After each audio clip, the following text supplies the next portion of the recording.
আপনাদের সকলকে অনেক অনেক ভালোবাসা জানিয়ে আমি আজকের ভিডিওটা শুরু করলাম। তো আজকে আমি কিছু মায়ের কথা বলব। মানে ঋষি অরবিন্দের একটা বই থেকে আমি পড়ছি। এটা হচ্ছে মায়ের কথা। তো বন্ধুরা, আমার ভিডিওটি ভালো লাগলে কিন্তু অবশ্যই আমার সাথে থাকার জন্য আমার চ্যানেলটাকে সাবস্ক্রাইব করে বেল আইকন প্রেস করে রাখবেন। তো শুনুন, কথাগুলো অবশ্যই ভালো লাগবে। তো ধরুন আমি প্রশ্ন করছি ঋষি অরবিন্দকে বা শ্রী অরবিন্দকে, আমাদের মা হয়ে যিনি এখানে আছেন, ইনি কি সেই মা যার কথা আপনি আপনার দ্য মাদার বইখানিতে ব্যাখ্যা করেছেন? তো ঋষি অরবিন্দ বললেন, হ্যাঁ। আমি আবারও প্রশ্ন করছি, ইনি কি তবে ব্যক্তিরূপ নিয়ে স্বয়ং জন্মদাতা, যিনি তার সমস্ত বিশ্বাতীত বিশ্বগত বৃহত্তম শক্তিগুলোকে নিয়ে মরদেহে এখানে অবতীর্ণ হয়েছেন? উত্তর বলল, হ্যাঁ। আমি আবারও প্রশ্ন করলাম, তাহলে স্বয়ং আদ্যাশক্তি ভগবতী কি করুণার বশে আমাদের ওই জন্য এবার এসেছেন এই অন্ধকার ও মিথ্যায় ভরা মৃত্যুর জগতে মানবী রূপে দেহ ধারণ করে? উত্তর এলো, হ্যাঁ। আমি আবারও প্রশ্ন করছি, অনেকে বলে যে মা আগে ছিলেন আমাদেরই মতো মানুষ, কেবল এখনই হয়েছেন ভগবতী মা। তার প্রার্থনাগুলি দেখে সেই কথাই প্রমাণ হয়। কিন্তু আমার মনে হয় এবং আমার চৈত্য ধারণা তাই যে স্বয়ং ভগবতী মাই এসেছেন মানুষের মতো দুর্ভোগ ও অজ্ঞানতার আবরণ নিয়ে, যাতে আমাদের হাত ধরে নিয়ে যেতে পারেন জ্ঞান ও পরমানন্দের দিকে ও পরমেশ্বরের সান্নিধ্যে। আর তার লেখা উপরিউক্ত প্রার্থনাগুলিও সেই কারণে কেমন করে প্রার্থনা করতে হয় তাই দেখাতে। এই কি ঠিক কথা? উত্তরে এলো, হ্যাঁ। ভগবান মানুষের আকৃতি এবং বাহ্য প্রকৃতি নিয়ে এসে মানুষকে দেখিয়ে দেন যে কেমন করে জীবনের পথে চলতে হবে, কিন্তু তাই বলে তার আসল ভগবক্তাকে তিনি ছেড়ে আসেন না।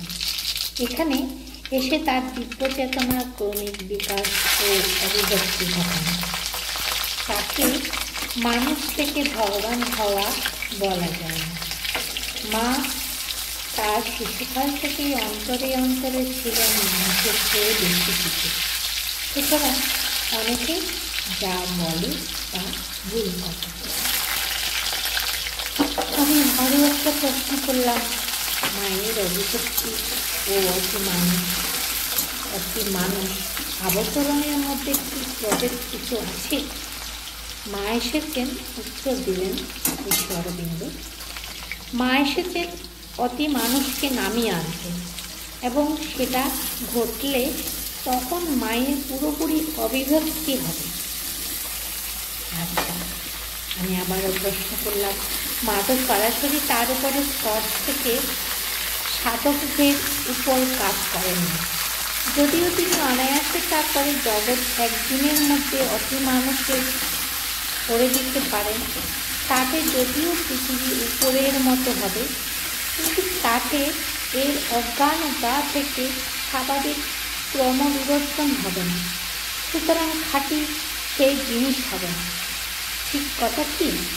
উত্তরে এলো, এটি খুব দামি সত্য কথা।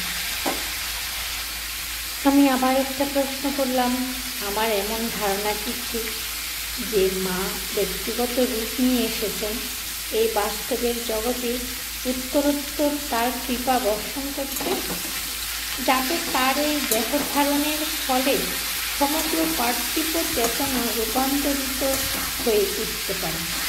উত্তরে এলো, হ্যাঁ। তার দেহধারণের সুযোগে পার্থিব চেতনার যথোচিত রূপান্তর হয়ে অতি মানুষ এসে নিজেই আরও রূপান্তর ঘটাবে। কিন্তু সমগ্র পার্থিব চেতনাতে যে এমন হবে তা নয়। প্রথমে কয়েকজন মাত্রকে নিয়ে একটা নতুন অতি মানুষের অভিব্যক্তির জাতি হবে।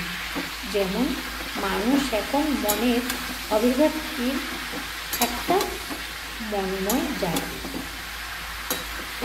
আরেকটা প্রশ্ন করলাম আমি, দিব্যশক্তি একটাই আছে যা বিশ্বেও এবং ব্যক্তিতেও ক্রিয়া করে, আবার ব্যক্তি ও বিশ্বের উপরেও থাকে।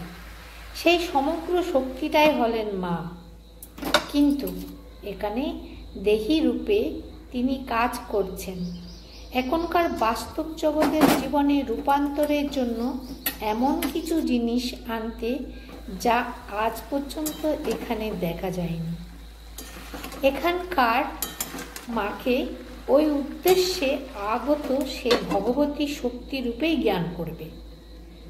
মানবী রূপে যদিও তিনি এই মাই বটেন, কিন্তু সমগ্র চেতনাতে তার মধ্যে ভগবানের সব কিছুই বর্তমান। উত্তরে এলো, মা অনেকগুলি নেই, একটি মায়ের অনেক স্বরূপ। পরাৎপরতা মায়ের একটা বিশেষ দিক মাত্র। পরাৎপর মাতার সাকার স্বরূপ কাকে বলে বুঝলাম না। একই মা সাকার হয়েছেন, তার দ্বারা কি অভিব্যক্তি ঘটাবেন সেটা তারই উপর নির্ভর করে। তো বন্ধুদের কেমন লাগছে আপনারা কিন্তু অবশ্যই জানাবেন কথাগুলো। যদি মন দিয়ে শুনেন না, ভীষণ ভালো লাগবে। আরও গভীরে যখন যাব এই বইয়ের, মানে আপনাদের এত ভালো লাগবে বলার মতো না। তো আবারও একটা প্রশ্ন, বিশ্বক্রিয়ার ক্ষেত্রে মা জগৎ বিধান মতো কাজ করেন, কিন্তু দেহী হয়ে তিনি কেবল নিত্য কৃপা বিতরণ করেন। এর কারণ কি? উত্তরে বলা হলো, ওটা হলো বিশ্ব শক্তির কাজ। বিশ্ব বিধানানুযায়ী বিশ্বের নিয়ন্ত্রণ। ওর চেয়ে বেশি কিছু রূপান্তর আনতে হলে তা আসবে বিশ্বের উপরকার পরাৎপর থেকে। সেই পরাৎপরের কৃপায় এসেছেন মানবী মা হয়ে সেই বিশেষ কাজটি সম্পন্ন করতে। তো চলুন আমরা এভাবে কিছু কিছু মায়ের কথা শুনব। আমার কাছে এমন কিছু বই আছে, আগে আমি খুব পড়তাম, আমার খুব ভালো লাগতো এসব বইগুলো পড়তে। আর এখন মানে কি বলবো, পড়তে গেলেই পড়ছি, জোর করেই পড়ে যাচ্ছি, কিন্তু এর পরে আমার খুব অসুবিধা হয়। মানে এই বই পড়ার লোভ আমি সামলাতে পারি না। তো বন্ধুরা, তোমাদের সাথেও শেয়ার করছি আমার কাছে যে বইগুলো আছে, তারপরে শোনানোর জন্য ভাবছি এখন তোমাদের সাথে আমি প্রায় সময় শেয়ার করব। তো বন্ধুরা, কেমন লাগলো আমার ভিডিওটি অবশ্যই কিন্তু জানাবে। আরও কিছু শুনতে চাইলে অবশ্যই জানাবে, যে এর পরবর্তী কী আছে শোনার ইচ্ছে থাকলে অবশ্যই কমেন্ট করে জানিও। আমার ভিডিওটি কেমন হলো সেটাও জানিও। তো সাথে দেখো, লাইক শেয়ার কমেন্ট করে দেখো। ভালো থেকো, সুস্থ থেকো, সুন্দর থেকো। আর আমার এটাই কাম্য তোমাদের জন্য বা আপনাদের জন্য, ভালো থাকার এই একটাই উপায়। তো টাটা বন্ধুরা, আজকের মতো।